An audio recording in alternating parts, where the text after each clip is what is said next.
Hey there, sports history fans.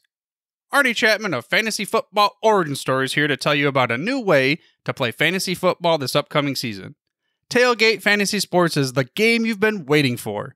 It's a new type of fantasy football that's totally free and easy to play. Just sign up with your email, pick your favorite NFL team, and set a 3-man lineup using only players from that team. Rotate 2 players each week and add power-ups to boost your players' scores. The best part? One random power-up drops every week. Now, it's not going to replace your existing leagues. In fact, it might be the way to get some of your favorite players on your home team. Because we all know how hard it is to get your hometown team's players in your home league, right? That is, if you truly follow some semblance of an ADP. I mean, come on. You think I'm getting Amon-Ra, the sun god, at market value in my home league? Pick number 7? You gotta be kidding me, dude. Get all the rules over at tailgatefantasysports.com. But the real action happens at tailgatefantasy.io. Tailgate Fantasy Sports, where true fans rule the game. Join now and help us put the word fan back into fantasy football. This podcast is part of the Sports History Network, your headquarters for the yesteryear of your favorite sport. You can learn more at sportshistorynetwork.com. Now, live and direct from the press box at Old Comiskey Park, it's time for When Football Was Football. Let's join your host, Joe Ziemba, with another forgotten tale from Chicago's pro football history. Let's go!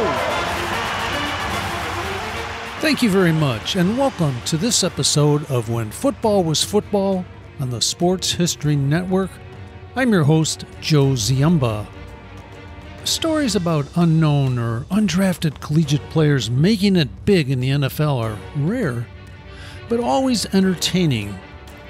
One such case occurred in December of 1953 when Chicago Bears assistant coach Clark Shaughnessy was scouting the Blue-Gray All-Star game in Montgomery, Alabama. A local coach shared that, in quotes, the best end in this part of the country wasn't even chosen to play in this game. End quote. From the hotel lobby gossip, Shaughnessy learned about a rangy and unstoppable big end from Florence State Teachers College, now called North Alabama, known as Harlon Hill, who was not invited to the game simply because he was from a smaller college. The other coaches who had seen this marvel in person considered Hill a better prospect than anyone from the bigger state schools such as Alabama or Auburn. This guy apparently had superhero powers on the gridiron and could easily demolish any and all opposition. And yet, during his senior season, with his team running the archaic single-wing offense, the talented end captured just 12 passes for 246 yards for the year. By that time, he was a marked man on offense due to his speed and exceptional hands. Of course, fables about the abilities of unknown players are often more fictitious than factual. Would the Chicago Bears assistant coach simply file this information away, or take it seriously and share it with his management staff? Shaughnessy chose the latter, informing Coach George Hallis about the unknown receiver, and Hallis quickly followed up with a request for game film from Florence State. Hallis recalled, "When Shaughnessy told me about Hill, I told him I couldn't even spell Florence, let alone locate it. Yet the Bears owner liked what he saw in the film and told Shaughnessy, 'Hey, let's give this kid a look, Clark.' Hallis was delighted that this untested prospect might soon become a member of the Chicago Bears, if he was still available later in the NFL annual draft. But now the waiting began. Did other teams know about this player? Would they pluck him from the draft before Hallis could make a selection? But Coach Hallis had done his homework and patiently waited through the opening rounds of the draft before happily selecting Harlon Hill in the 15th round. It was a gem of a discovery since Hill was 6'3", 200 pounds, and ran the 100-yard dash in less than 10 seconds, even if no one had heard about him. As assistant coach Phil Handler once told the Chicago Tribune regarding the surprise drafting of the unheralded Hill, he said, "We gambled and won. I was over my nervous stomach within a few months. Hill himself was unaware of his draft selection until informed by a faculty member on campus at Florence State. Hill later recalled, "I had no idea I had been discovered. I really did not know much about the National Football League. I did not know what to think, but after I found out what it was all about, naturally, I was elated." So, where did Harlon Hill come from, and why was an athletic gentleman with such enormous talent playing at Florence State? Hill grew up in Killen, Alabama, and played halfback for Lauderdale County High School near Florence, Alabama. Columnist Fred Patajon of the Fort Lauderdale Press described Killen, in quotes, as one of those places where the odds are strong that you can roll a bowling ball down the sidewalk of Main Street and not touch a soul at noon on any day except Saturday. Hill weighed only about 165 pounds in high school at that time and was not yet known for his speed. He was a late bloomer as such. In the distant future, he hoped to become a football coach, but knew he needed collegiate playing experience and the scholarship that would offer him the opportunity to secure his education. But without financial assistance, Hill's path to a degree and a coaching future would likely be terminated. When the bigger schools failed to visit or even show the slightest interest, Hill took the initiative to visit the University of Alabama in an effort to sell himself and find a spot on the Crimson Tide football team. But he was politely told, "You're too small to play college football." Discouraged but not defeated, Hill decided to stay in his hometown area and enrolled at Florence State Teachers College in 1950, a school that was really just beginning its football program under Coach Hal Self. Coach Self and line coach George Weeks both worked with Hill during his 4-year stay at Florence State, and according to the Decatur, Alabama Daily newspaper said, Hill set a new passing record for Florence State in 1951 and then bettered his own record in 1952. By his senior year in 1953, Hill was selected as an honorable mention selection on the all-small college Little All-American team. Despite his lack of significant statistical numbers his senior year, the potential of Hill was observed by Coach Hellis on film. As Hellis wrote in his autobiography later, "I signed Hill. He had an uncanny knack for pulling down impossible passes."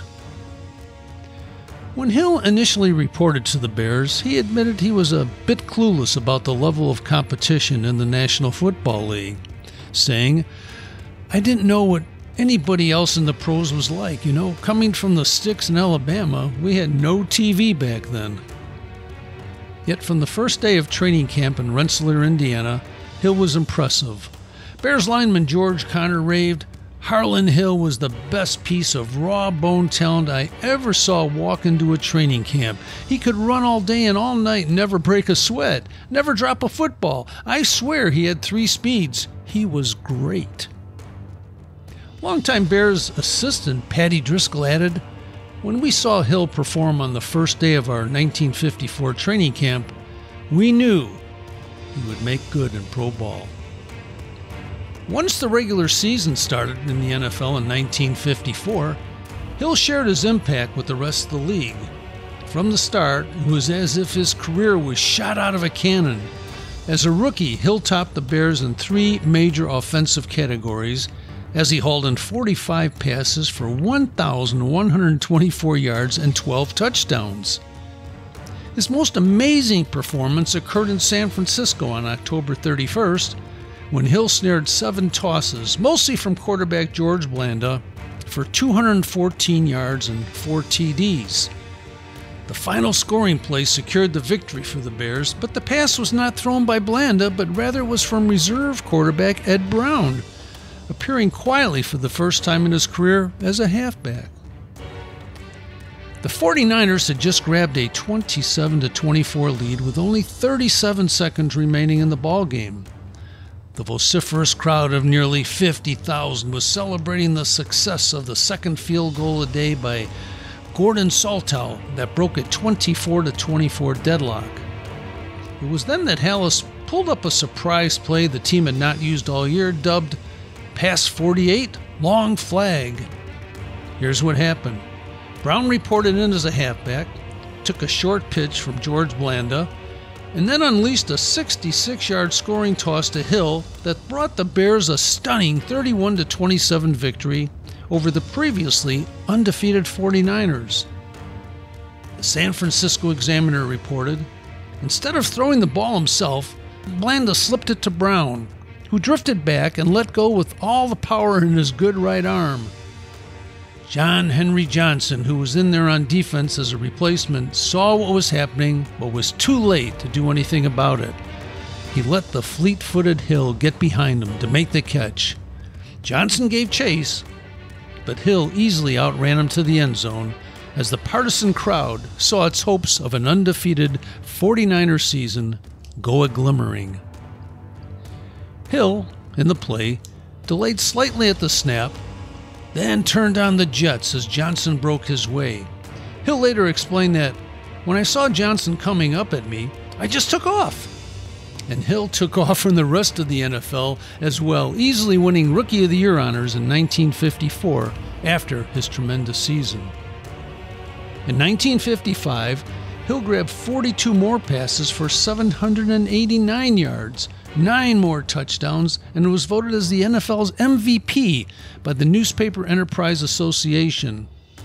His receiving expertise was on display in a 24-14 win at Detroit on November 20th, 1955, when Hill snared a pair of touchdown passes. But it was not the fact that he caught the touchdowns, it was the way he did it. The Detroit Free Press reported, Harlon Hill fooled Detroit pass defenders twice with his baffling fakery. On both plays, Hill feinted defenders out of position to make the tallies possible. The Chicago Tribune added, Hill gave Bill Stitz the hip, shoulder, and eyeball treatment, leaving the young defender all tied up in a knot on the ground. In 1956, Patty Driscoll became the head coach of the Bears due to another George Halas retirement, and the Bears, with a 9-2-1 record, qualified for the NFL title game thanks to a pair of spectacular catches by Hill late in a 17-17 come-from-behind draw with the New York Giants. One of those impressive grabs has been included in the list of the 100 greatest plays in NFL history. Trailing the Giants 17-3 in the fourth quarter, the Bears rallied to tie the game as Hill hauled in scoring passes of 79 and 56 yards. But it was the final pass that has been immortalized and is still available to watch if you'd like on YouTube. Hill juggled the ball at least twice before ultimately securing the pigskin as he fell into the end zone with a defender draped all over him. Losing coach Jim Lee Howell of the Giants marveled at Hill's capable, and I should say tied coach, not losing coach, marveled at Hill's capabilities by saying, "Those long legs of Hill are deceptive. He's going faster than you think." Although the deadlock with the Giants helped the Bears retain their slim divisional lead, the club eventually met the Giants again in the NFL title match, where the Giants obliterated the Chicagoans 47-7. Hill completed his finest season during the 1956 NFL campaign by grabbing 47 passes for 1,128 yards and 11 touchdowns.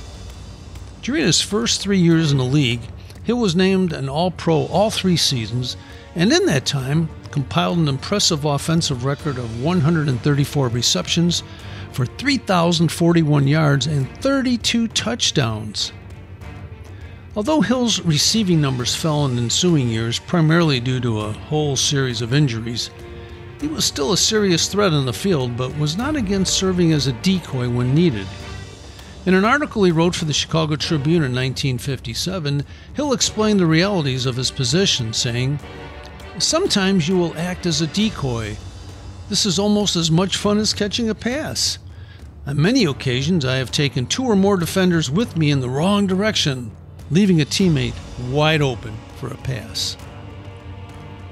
After spending the summer of 1957 in the military, Hill caught 21 passes for 483 yards and a pair of touchdowns. However, he was limited by an injured shoulder that required surgery. A year later, on November 16, 1958, Hill ruptured his Achilles tendon in a 17-0 loss against Baltimore that ended his season early. And of course, this is a very difficult injury to overcome, but Hill returned to action the next season and said, "I was the first one to recover, any athlete, from a completely severed Achilles tendon. That was a serious injury. But I had a great doctor in Chicago that repaired it and enabled me to play. But it sure slowed me down a lot." Hill continued to play for the Bears both on offense and then gradually more on defense through the 1961 season when he caught just 3 passes for 51 yards. He was traded to the Steelers on July 22, 1962 for a future draft choice, but was released by Pittsburgh on October 31st. Hill was immediately signed by Detroit on November 1st and finished his NFL career with the Lions that season.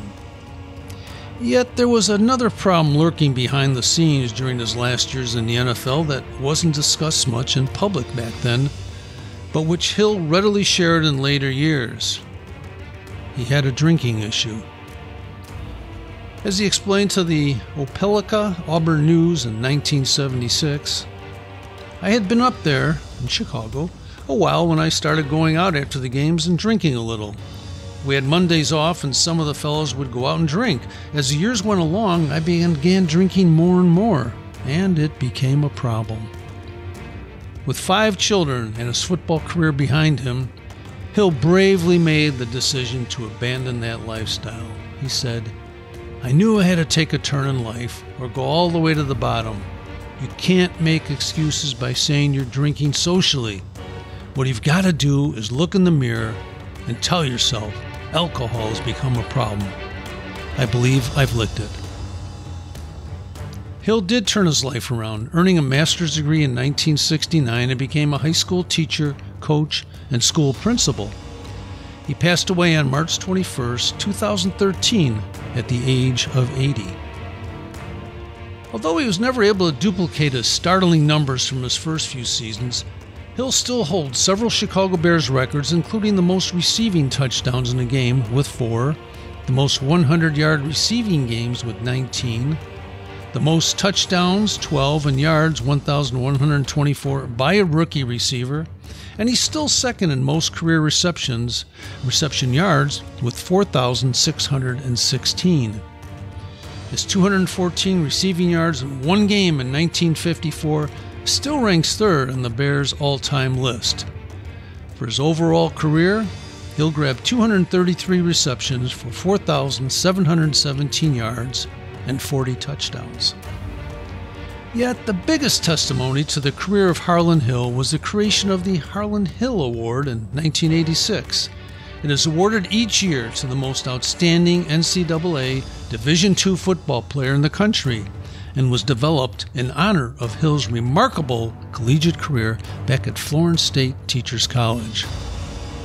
From a small school to everlasting NFL fame to overcoming personal demons, Harlon Hill will be remembered forever as one of the most outstanding and remarkable receivers in the history of professional football. Thank you again for joining us here for this episode of When Football Was Football on the Sports History Network. This podcast is part of the Sports History Network, your headquarters for the yesteryear of your favorite sport. You can learn more at sportshistorynetwork.com. Hey there, sports history fan. This is Arnie Chapman, aka the Football History Dude, and I wanted to thank you for stopping by to listen to another episode here on the Sports History Network. Our podcasters are passionate about uncovering and sharing sports stories from yesteryear. And if you didn't know it already, we have over 30 shows across the network covering all sorts of sports history topics. In fact, here's a glimpse into one of our awesome podcasts here on the network.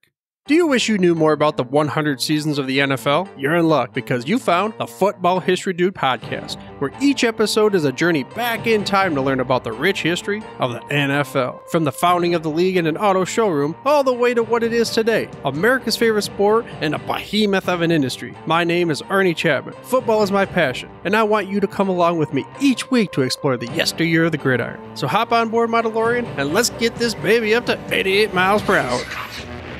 How about that? I bet you're super hyped to go listen to that new podcast, right? Well, to learn about this show and all the other podcasts on the network, head over to sportshistorynetwork.com/podcasts. Again, that's sportshistorynetwork.com/podcasts. Head over there today to find your next favorite sports history podcast.